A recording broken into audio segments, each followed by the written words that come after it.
Hello guys, तो कैसे हो आप लोग। जब माया का कैरेक्टर पैदा भी नहीं हुआ था तब विराज टोपरियाल करके एक कैरेक्टर हुआ करता था। उसने टीवी इंडस्ट्री को दिखाया था कि असल में साइको का कैरेक्टर होता कैसा है। अगर आपने कभी ऐसा विलेन ना देखा हो जिसे देख के आपको उससे डर भी फील हो लेकिन एट द सेम टाइम आपको उससे प्यार भी हो जाए। 2011 में दिल से दी दुआ सौभाग्यवती भवा करके एक सीरियल आया था। ये सिर्फ सीरियल नहीं था, ये obsession, fear and toxic love का एक ऐसी कहानी थी जो आज भी लोग भूल नहीं पाए। एंड इसका सबसे बड़ा रीजन था विराज greatest perfect the god Topriya।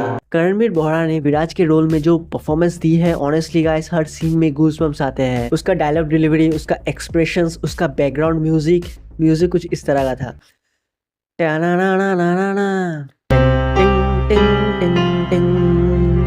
टिंग टिंग टिंग टिंग टिंग टिंग। एंड जब भी उसका एंट्री होता है पूरा एटमॉस्फेयर चेंज हो जाता है। मतलब आपको उसका ऑरा फील होगा, उसका वॉक, उसका टॉक, उसका सनग्लास पहनने का अंदाज, उसका बालों का स्टाइल। एंड उसके पास एक छड़ी था, ब्रो मैं ऑब्सेस था उस छड़ी से। एंड दूसरी तरफ जानवी जो कि काफी ज्यादा स्वीट है, सिंपल है, इनोसेंट है, बट जब उसकी लाइफ में विराज टोपरियाल की एंट्री होती है सब कुछ बदल जाता है। सो लेट्स टॉक अबाउट सौभाग्यवती भवा #विराज द ग्रेटेस्ट टोपरियाल। कहानी शुरू होते विराज टोपरियाल से।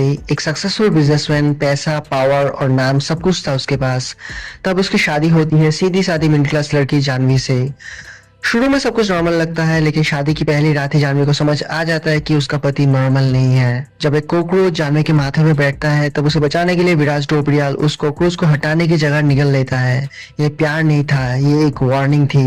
वो जानवी को दिखाना चाहता था कि जो भी उसके और जानवी के बीच आएगा उसका यही हाल होगा। एंड यहीं से जानवी के लिए डर की जिंदगी शुरू हो जाती है। विराज टोपरियाल बाहर की दुनिया के लिए एक जेंटलमैन था, लेकिन घर के अंदर ही इज कम्प्लीटली इनसेन। घर के अंदर उसका असली चेहरा सामने आता था। छोटी छोटी बातों पे गुस्सा, कंट्रोल करना, वायलेंस एंड इमोशनल टॉर्चर उसकी आदत बन चुका था। लेकिन इस एबनॉर्मल बिहेवियर की वजह उसका बचपन था, जहाँ उसने सिर्फ अब्यूज और वायलेंस देखा था, और धीरे धीरे वही सब उसकी पर्सनैलिटी बन गया। जानवी सोचती थी कि अगर वो विराज का ख्याल रखेगी, उसके लिए सरप्राइजेस करेगी तो शायद वो बदल जाएगा। सो इसी चक्कर में वो एक दिन मार्केट चली जाती है, लेकिन मार्केट में उसकी मुलाकात उसके पुराने दोस्त संजय से हो जाती है। दोनों सिर्फ बात करते हैं लेकिन विराज उन्हें साथ देख लेता है। बस इतनी सी बात विराज टोपरियाल के दिमाग में जहर बन जाती है। उस रात जानवी के लिए सरप्राइज तैयार था, लेकिन विराज उस सरप्राइज का जवाब वायलेंस से देता है। वो उस रात जानवी पे हद से ज्यादा जुल्म करता है। जब जानवी अपने पेरेंट्स को सच बताने की कोशिश करती है तो विराज अपनी पावर का यूज करता है, झूठे केसेस बनवाता है, संजय को जेल भेज देता है एंड जानवी को धमकी देता है कि वो उसके परिवार को कुछ कर देगा।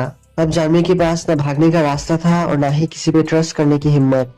थोड़े दिन बाद जानवी प्रेग्नेंट हो जाती है। उसकी दादी उसके साथ रहने आ जाती है, लेकिन विराज को ये बात बिल्कुल पसंद नहीं आता। उसके बाद विराज गीता नाम की एक मेड रखता है, सिर्फ उन पे नजर रखने के लिए। लेकिन दूसरी तरफ दादी धीरे धीरे विराज के पास का सच जान लेती है। एंड जब विराज को लगता है कि सच बाहर आ जाएगा तो वो अपने ही दादी जैसी बूढ़ी औरत को टेरेस से धक्का दे देता है। दादी बच तो जाती है लेकिन हमेशा के लिए पैरालाइज हो जाती है। उसके बाद संजय जेल से बाहर आके जानवी से कहते हैं कि विराज टोपरियाल ने उसकी जिंदगी बर्बाद की थी। अब जानवी को समझ आ जाता है कि अगर वो यही रही तो एक दिन उसकी लाश ही बाहर निकलेगी। एंड फाइनली जानवी उसके चंगुल से निकल जाती है। उसके बाद जानवी अपनी पहचान बदल के सिया बन जाती है। विराज को लगता है कि जानवी मर चुकी है, लेकिन जब उसे पता चलता है कि सिया ही जानवी है तब उसका ऑब्सेशन पहले से भी ज्यादा खतरनाक बन जाता है। एंड उसके बाद होती है राघव की एंट्री। उसके बाद क्या क्या होता है राघव, सिया उर्फ जानवी एंड विराज टोपरियाल के साथ, तो उसके लिए आप देखो दिल से दी दुआ सौभाग्यवती भवा।